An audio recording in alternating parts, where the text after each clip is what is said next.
Dinda sama Alia. Ini kelompok saya mempunyai tugas masing-masing. Ayo, siap. Saya sebagai penjelas analisis data.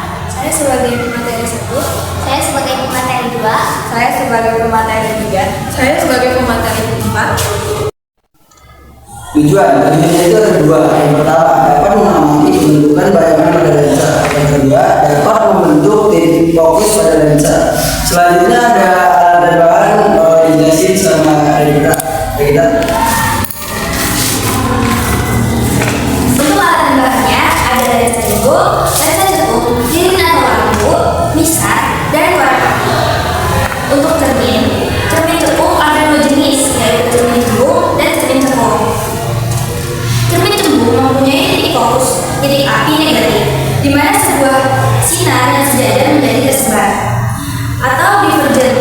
Dengan sinar tersebar dari sebuah titik berpotong di belakang cermin, ada 3 sinar istimewa pada kaca cekung. Yang pertama, sinar datang sejajar sumbu utama yang dipantulkan melalui titik fokus cermin. Yang kedua, sinar datang yang melalui titik fokus cermin akan dipantulkan sejajar sumbu utama cermin. Yang ketiga, sinar datang yang melalui titik pusat kelengkungan cermin akan dipantulkan kembali melalui titik yang sama. Cermin cembung mempunyai titik fokus, titik api atau positif, di mana seberkas cahaya sejajar menjadi seberkas cahaya yang konvergen, yang sinarnya berpotong dalam fokus titik imajiner atau cermin. Ada 3 sinar istimewa pada cermin cembung. Yang pertama, sinar datang yang sejajar sumbu utama cermin akan dipantulkan seolah-olah dari titik fokus maya cermin. Yang kedua, sinar datang yang menuju titik fokus maya cermin akan dipantulkan sejajar sumbu utama cermin. Yang ketiga, sinar datang yang melalui titik pusat kelengkungan cermin akan dipantulkan kembali seolah-olah dari titik yang sama. Nah, hubungan jarak benda, jarak fokus cermin cembung, dan jarak bayangan yang terbentuk dinyatakan oleh rumus berikut. 1 per F sama dengan 1/5 ditambah 1 per S aksen dengan F1/2 F. Nah, F jarak fokus lensa, R jari-jari lensa, S jarak benda, S aksen jarak bayangan. Yang kedua ada lensa. Lensa adalah benda bening yang dibatasi oleh 2 permukaan atau lebih, dengan paling tidak salah satu permukaannya merupakan bidang lengkung. Lensa tipis adalah lensa yang ketebalannya dapat diabaikan. Salah satu lensa yang sederhana adalah lensa bundar. Tebal yang terbuat dari material yang transparan, biasanya terbuat dari gelas. Bagian lensa yang paling tebal adalah bagian tengahnya dibandingkan bagian pinggirnya. Lensa terdiri dari 2 jenis, yaitu lensa cembung atau konveksi dan lensa cekung atau konkav.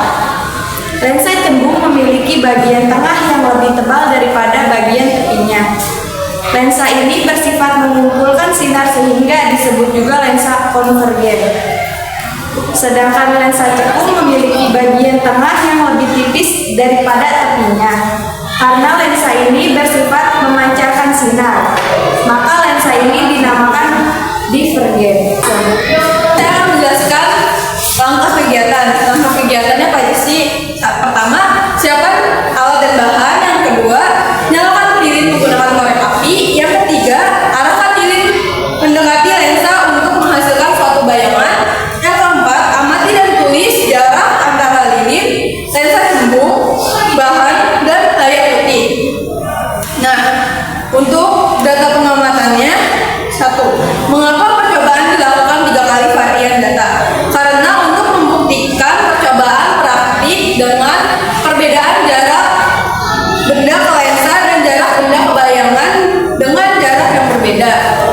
Jadi itu kita melakukan percobaan itu dengan jarak yang berbeda-beda, makanya hasilnya nanti akan beda. Nah, yang kedua, apakah ketika hasil perhitungan jarak fokus lensa menghasilkan angka yang sama persis? Jelaskan. Berbeda, karena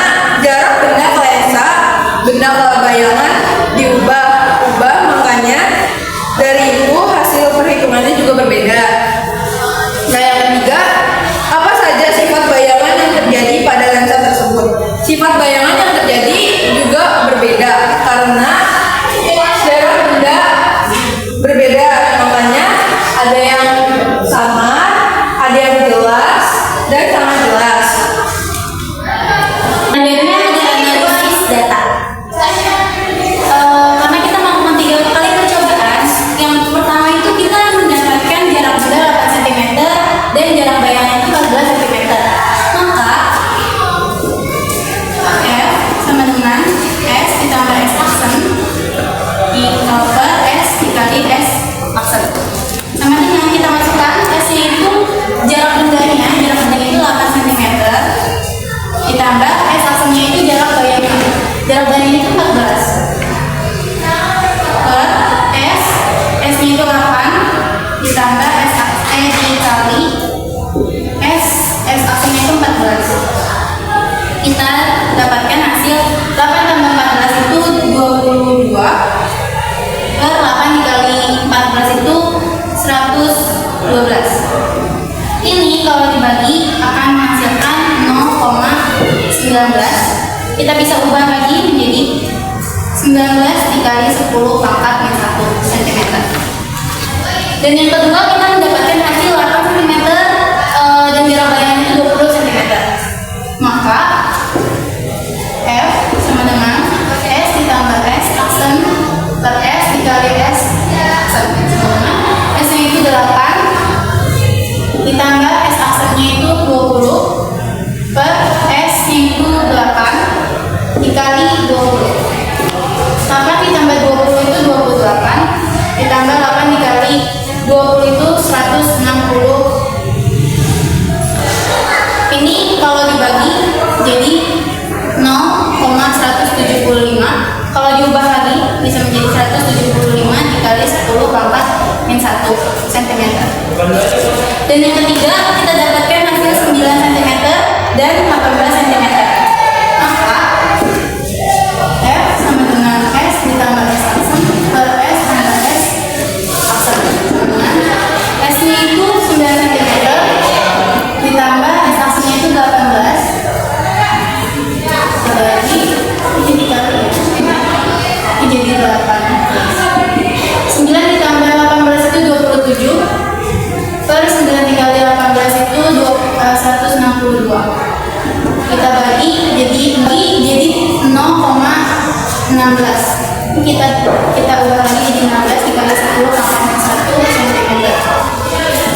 Ini kita udah dapat 3-3-nya, jadi kita tambah semuanya. Jadi F sama dengan F1 ditambah F2 ditambah F3 dibagi 3 karena jumlahnya ada 3. F1 nya itu kita dapat 19 dikali 10 pangkat min 1 ditambah F2 nya itu kita peroleh 175 dikali 10 pangkat min 1 ditambah F3 nya itu 16 kali 10 pangkat min 1 dibagi 3 sama dengan ini kalau dijumlah menjadi 210 dikali 10 pangkat min 3 dibagi 3, hasilnya itu jadi 70 dikali 10 pangkat min 3 cm.